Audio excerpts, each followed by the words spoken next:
Obviously, you're a smart person, so you know what you're getting into when you clicked this video. We're talking about Luke Rockhold versus David Branch. It's taking place on September 16th in Pittsburgh.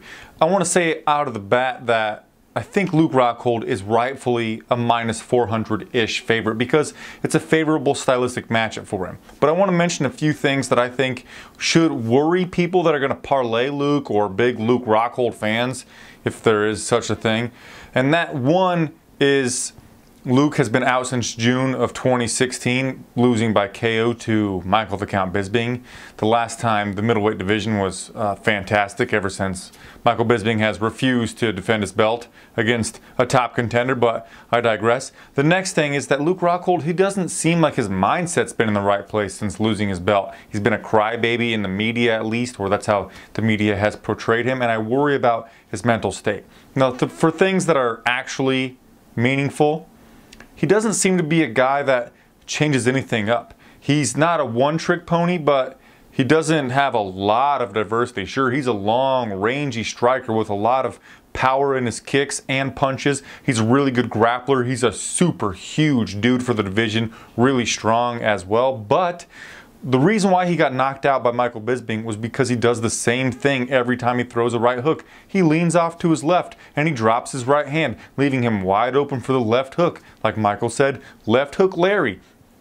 David Branch, he loves the leaping in left hook. That could be something we could look out for David Branch to have a path to victory. Also, Luke mostly is going to be throwing left kicks. He will occasionally throw some right kicks, a right question mark kick, but mostly he's going to be attacking the body with his left kick and then coming high with it. As for his punches, he's going to throw an overhand left and a right hook. There's not a whole lot to it in his striking game. And then even in his grappling game, if he's being defensive in the wrestling, he's just going to be putting his arm over his opponent's head and looking for a guillotine that he could use to get double hooks in with his feet, the butterfly guard, and flip his opponent over and get a scramble and roll out of a takedown attempt, or look for a guillotine attempt, but he does that same type of thing every single time. So if his opponent were to know that, go in for a takedown and then come back up high with, oh, I don't know, a left hook, you could get to Luke Rockhold. But again, I come back to he's been out for over a year from competition, so he could have evolved. He could have changed his game a little bit. I don't know. But what I've seen in film study leading up to this matchup,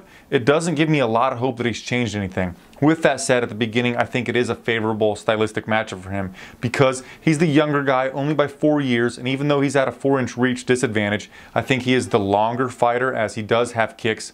David Branch is mostly just going to be throwing punches. Like I said, David Branch loves the leaping in or jumping in lead left hook. He's also got a little bit of variety with his hands, but he doesn't throw too many kicks.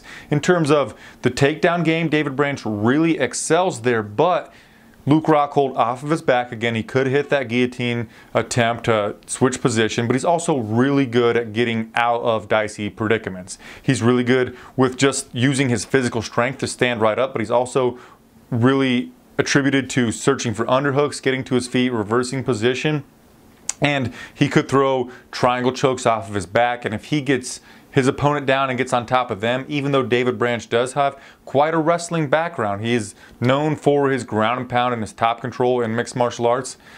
Gosh, if he gets put on his back against Luke Rockhold, I think it could spell disaster for him. Luke's good at passing guard. He's good at hitting submissions from top game. He's great at ground and pound. He's long, so he could get in full mount position and posture up, and you can't like block his punches because they're coming from what seems like a mile away because Luke Rockhold's torso is so long.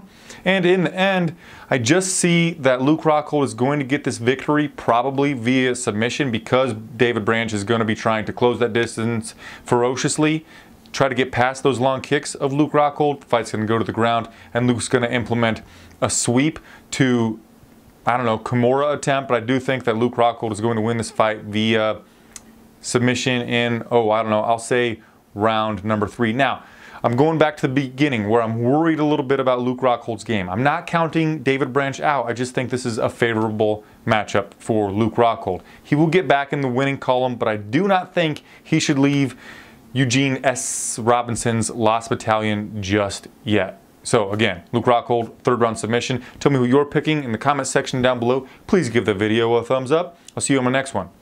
Namaste.